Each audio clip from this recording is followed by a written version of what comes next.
Bom, pessoal, vamos falar então sobre os peixes. Bem, peixes se dividem em condrictes e osteíctes. Condrictes, tubarões, raias, quimeras. Então vamos ver aqui alguns detalhes interessantes sobre os condrictes.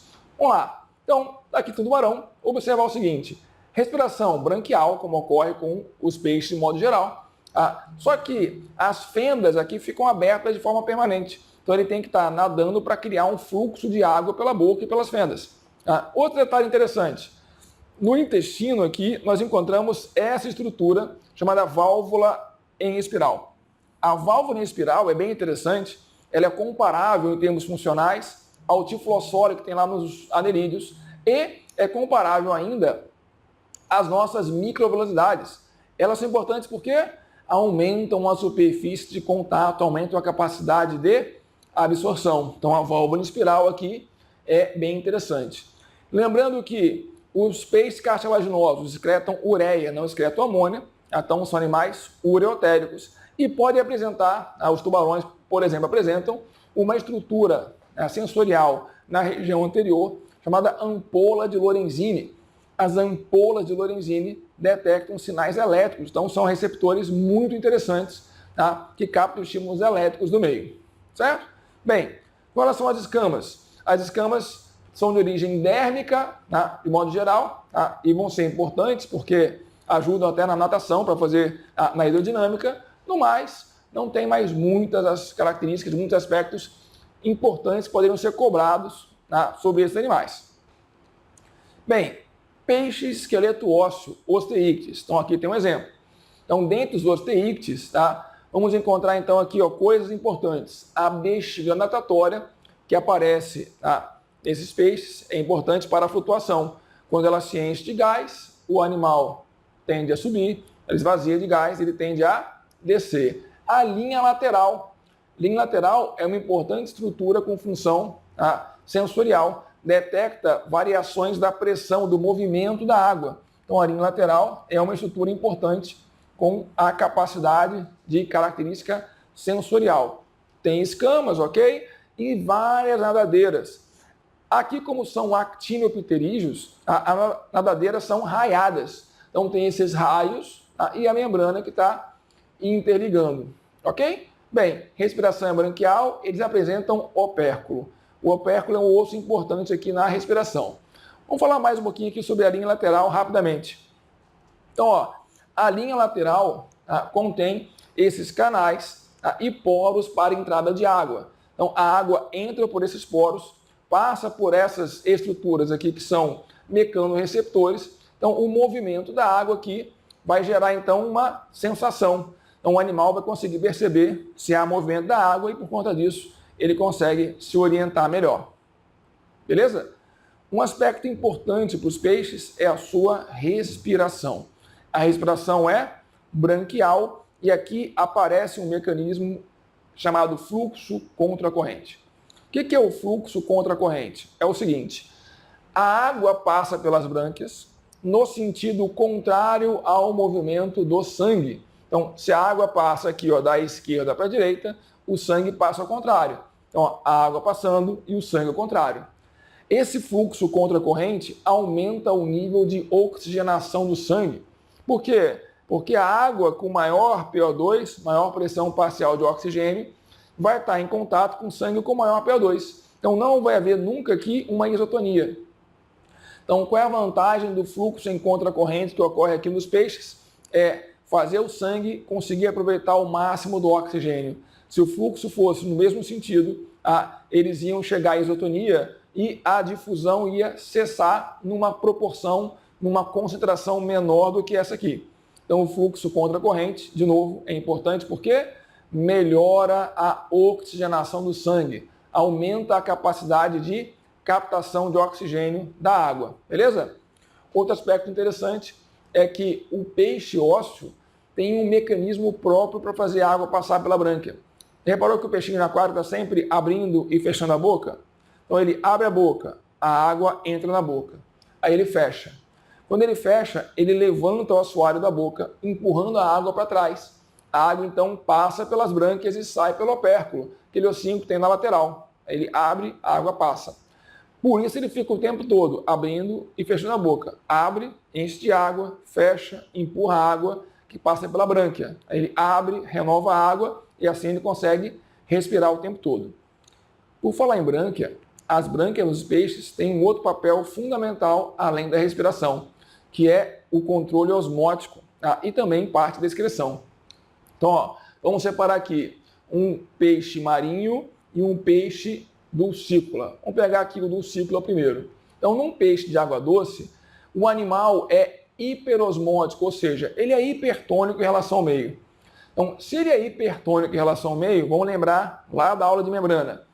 O que é osmose? É a passagem de água do meio menos concentrado para o meio mais concentrado. E difusão é a passagem de soluto do meio mais concentrado para o meio menos concentrado.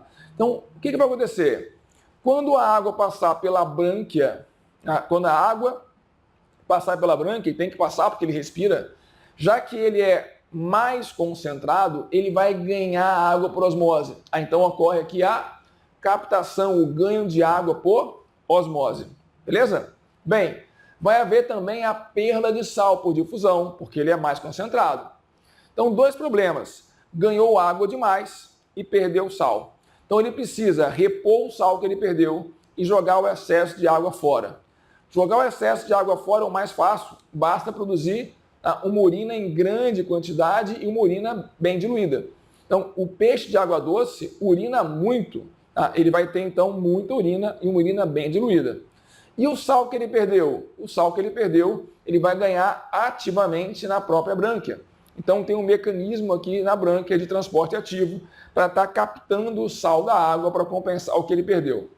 Pensa comigo, esse animal precisa beber água? Não, ele já ganha água pela brânquia, então ele não bebe água. Tá? Ele não bebe água. Ele vai ingerir a água junto com o alimento, porque é inevitável. Ok? Então, o peixe de água doce é hipertônico em relação à água. Ele não bebe água, ganha água por osmose na brânquia e perde sal por difusão. Sempre que a água passa na brânquia e tem que passar para ele respirar. Para compensar a água que ele ganhou em excesso, produz um grande volume de urina. E o sal que ele perdeu, ele pega de volta por transporte ativo. Ok? E no peixe marinho? Bem, no peixe marinho ocorre algo bem diferente. O animal é hipotônico em relação ao meio. Então ele é menos concentrado. Se ele é menos concentrado, quando a água passa pela brânquia, o animal perde água por osmose.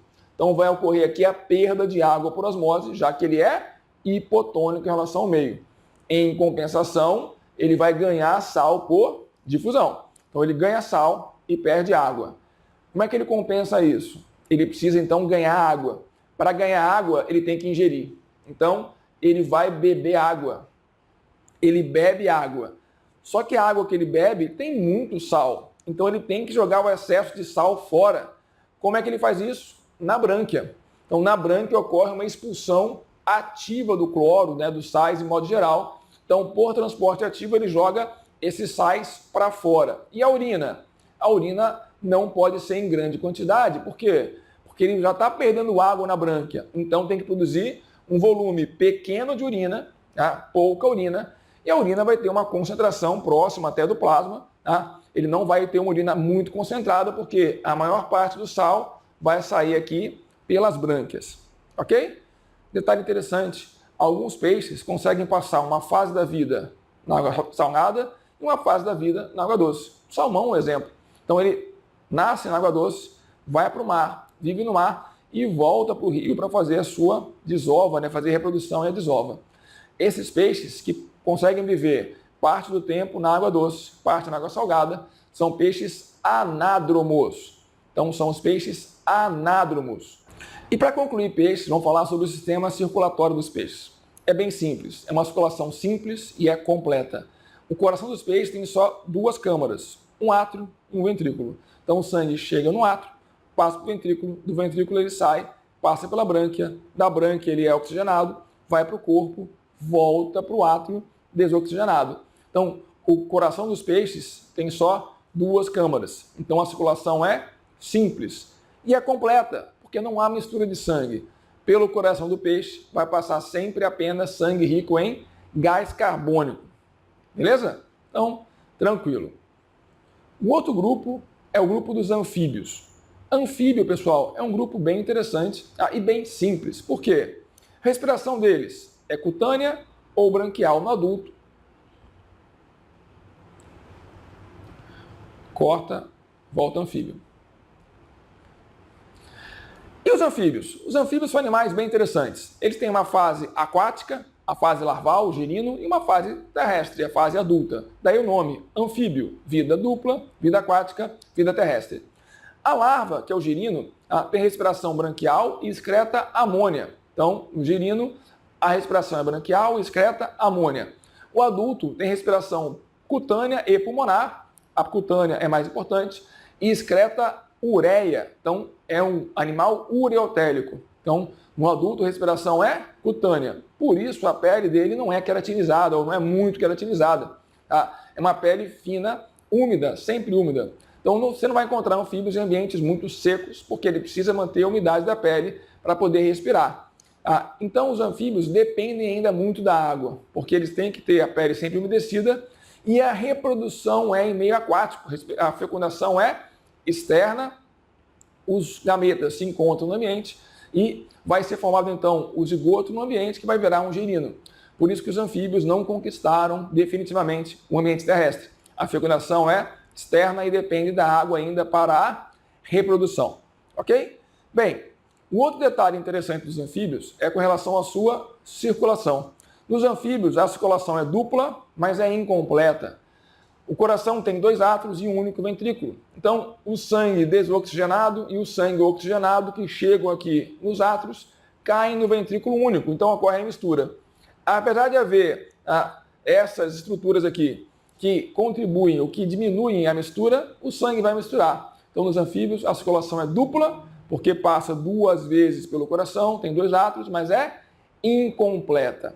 Ok? Então, anfíbio, pessoal, bem simples, não tem muito complicar, só isso basta. Mantenha o estudo, mantenha o foco, confia, vai dar certo, beleza? Até a próxima.